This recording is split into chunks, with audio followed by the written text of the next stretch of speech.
thing for the one day too that they were pretty happy with this time though is Waring, who played for them last week. Now the reason Waring dropped down to the one day two side from the sixth grade was that he couldn't play the 2 day comp because this week because he had commitments this weekend.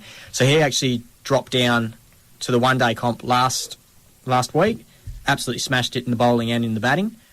This week he wasn't there. So this is the side that will be pushing for a premiership. So for them to, against a really good side in Curtin Vic Park, which is probably one of the better sides to beat, to get a draw against them. The guys were still, it would have been nice to get the victory, but they were still pretty happy. Happy with the way they played. Yeah, to put it up to the one of the better sides in the comp and come out even. Pretty happy with that. And then Midland Guildford. They. We got one more. We've got another team. Yeah, we've got one more. 1 day 3. Jeez, we're going to have to sort this out shortly. Yeah. This is just turning into the Swan Valley Cricket Club show. And well, the Swan Valley Cricket Club's the only one that gives me information. So, Ellenbrook Rangers, you've got to start sending me through match reports because we're all at the moment. All we've got is the going off the app, and you've got to get your social media guy to start writing some stuff. How do we actually get in touch with us? Where are we? We're on Twitter. Yeah, you can get us at the Sheds 88.5. Or you can send us hit us up on Facebook, send us a message on Instagram, or at least just write something on your Facebook page so I can copy and paste like I do with everything else. Obviously, it's September since you guys have written anything. We're now in November. Please start updating your.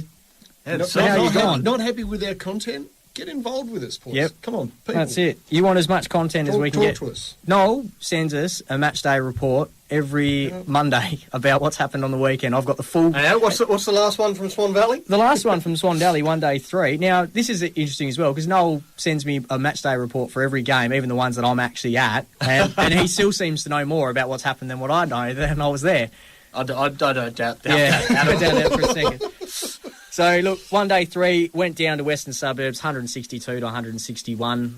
Very, very close game. It was very touch and go at the end there. So, Western Suburbs were chasing the score, and it was looking like it was going to come down to the last few balls, and that's what it did come down to that. So, Tony Crocetta, 50 in his first game back for the Valley in the last 5 years. Hasn't played for 5 years. Guy came out, did not look like he'd missed a beat at all. Troy Stoney, everyone loves Stoney down at the club. 25 for him, but he put his hand up at the start because a couple of our batsmen were running late, so he's gone, I'll go in and open up the batting.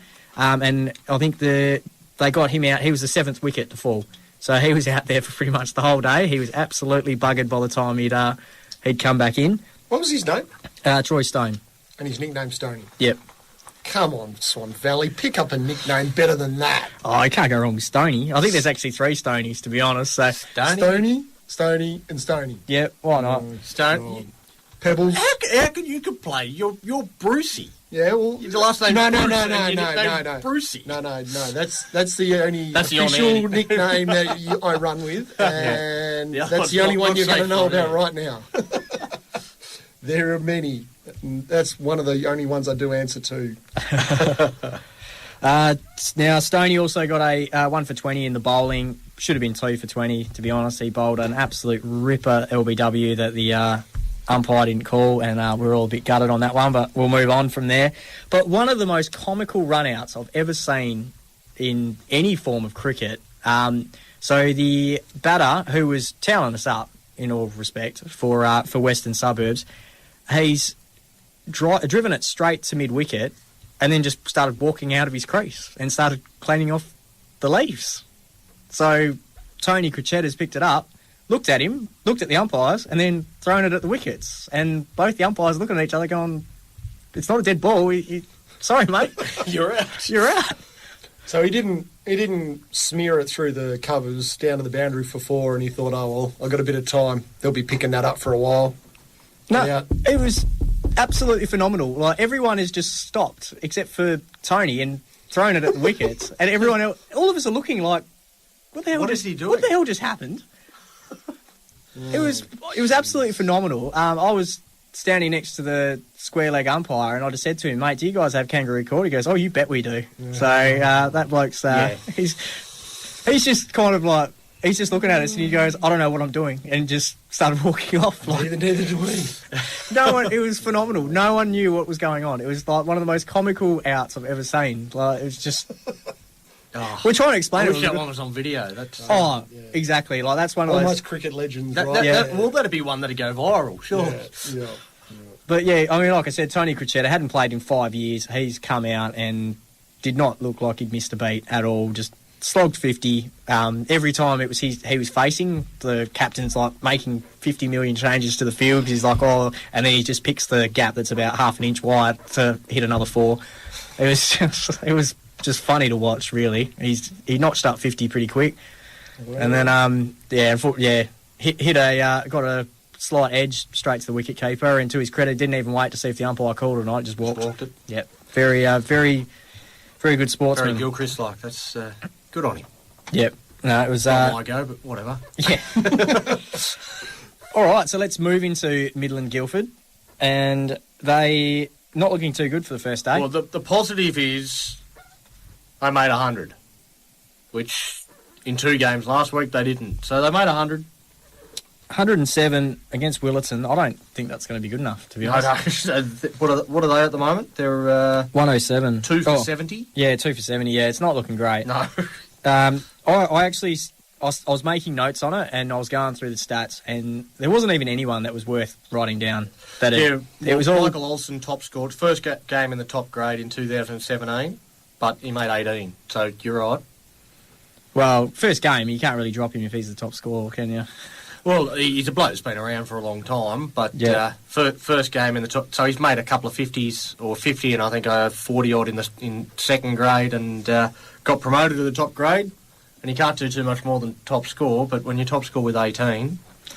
It's a long way back. It's not looking good. And the thing that's disappointing is, like, you know, we mentioned this last week, is we've gone 2 weeks in a row where Midland Guildford has absolutely smashed everyone, all 4 comps, and now at the moment, they lost all 4 comps last week, and this week, all 4 aren't in very good position going into the day 2. It's looking a bit disappointing. But in some positive news, the women, once again, 2020 B grade, Aquino, 4 for 8 off of 4 overs.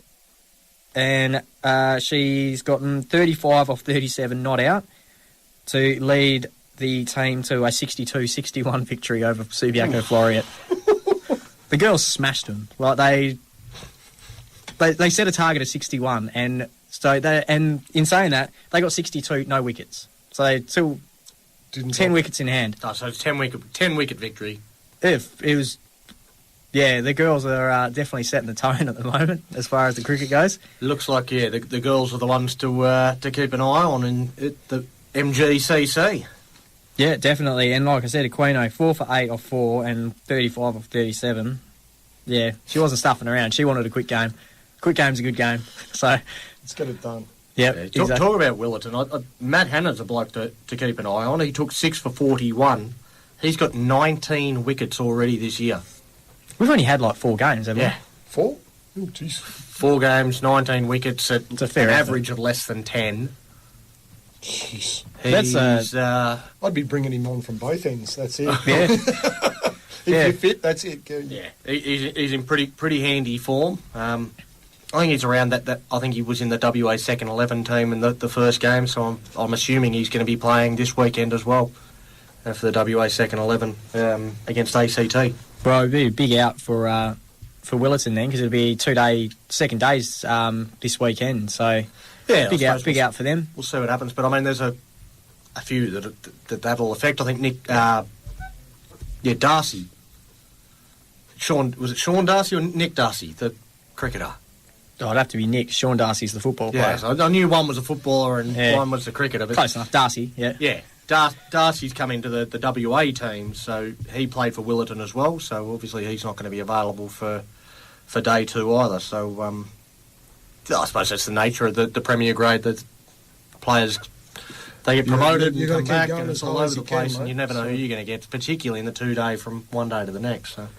Well, hopefully we can report next week with a bit more result, bit more success as far as Midland Guildford goes. Because, like I said, they came out firing 2 weeks in a row with 4 for 4, and then last week with 0 for 4, and this week's not looking too promising either. So let's hope next week we can see that, like what Helena Valley did, and turn it around and knock out a victory. We'll be back in a moment. We'll get stuck into the Ellenbrook Rabbitohs women's comp. This is In the Sheds with Albie, Brucey and Donny on VCA 885 FM, where the Valley comes alive. That's right, you are in the Sheds. You're with Albie, Brucey and Donny, and you can hit us up on Twitter at the Sheds 885, or you can get in touch with us on Facebook. The Ellenbrook Rabbitohs women's comp started off very well, the girls. Bit of a hiccup last week, but how'd they go this week? Yeah, I suppose it was a dominant start. They really looked like the team to beat. I thought in the first week they were probably even though they didn't win by as much as some other teams, I thought they were the most impressive team. But unfortunately, in the ensuing weeks, they've sort of struggled to put a win on the board again, and it was the same again. So taking on South Perth, who I actually called their game a couple of weeks ago, and South Perth were really, really good against the Rockingham Sharks. So it was a good performance, a better performance, I think, from the Rabbitohs, but they went down 22-12. It was a pretty good tight game. It was one of the few tight games in the women's comp, which is a good thing. 5 tries to 3. Hayley Carstairs from the South Perth Lions, who's she's a very impressive player. Scored her 7th try in 3 games. She scored two tries in this game. They've got a lot of talent. So they had a few injuries over the last couple of weeks, the Lions. But all the same, they're probably one of the teams to beat. Them and Joondalup, I think, are the 2 teams to beat. And to get within 10 of them shows that we're not too far away. It should be easier this week, taking on Rockingham. Mind you, Rockingham have Australian Jillaroo, Madison Bennett playing in their team. So, she's a star for them, but the team itself, they've struggled, so we'd be expected to win that one down in Fremantle this week. Yeah, and who was our top try scorer for the weekend? I mean, Hayley Carstairs, 7 tries in 3 games. That's that's a fair old effort. Yeah, so I wasn't able to get the stats from the Rabbitohs, unfortunately, so they weren't up on the site. So someone else we've got to flick a blowtorch on at the moment. So come on, guys, social media team, let's get on this, because we can do really, really good background reports, or we can just make it up. Well, that's it. Jerea Turner, she scored all 3 tries, and she's a great performance from her. Yep. That's it. You know what? I wouldn't be surprised, to be honest. No, I don't think too many people would. She is. Yeah. I think, we're actually looking to get Baden Turner, the coach of the Ellenbrook Rabbitohs, on next week, so he might be able to give us a bit more detail as to how each of the girls are going. Hoping to get down and see the girls this week down in Fremantle. I'm calling one of the games this week, hopefully, all things being equal, but... get down and I'll check them out firsthand, so we won't need to rely on the information coming from NRLWA. Yeah, no, that'd be good. But yeah, definitely, guys, if you can just start getting some information, even just up on your Facebook pages, so that we can copy and paste like we do and pretend that we've reported on it ourselves. But unfortunately, on the Facebook, guys, so if I'm... Oh, yeah. God, so. So if I'm not at the game, then it's probably not happening. Hashtag Sledge Donny now. We'll change it. So, if you want to be on the Valley's most important and clearly the highest rating sports radio program, the premier radio sports program, that's it. You need to feed us information. Get around us. That's it. Well, I was listening to Sport FM on the way in, and it's Miss Bennett and her horse program, which you can listen to on here. So you actually don't really need to listen to Sport FM tonight, because you can...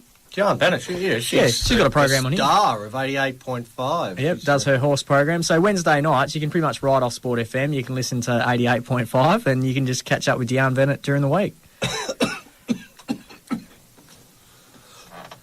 Sorry. You're right, Bruce? I'm not talking horses. Talking horses? No. Joking on horses. Yeah. Speaking of which, Mr. Albie raced again today, and he's looked after me. So he won again. Yep. No, he didn't. He did. Shut up. What? He lost. He'd never won a race before you started following him. And all of a sudden... Oh no, I've lost quite a bit of money on him. Gamble responsibly.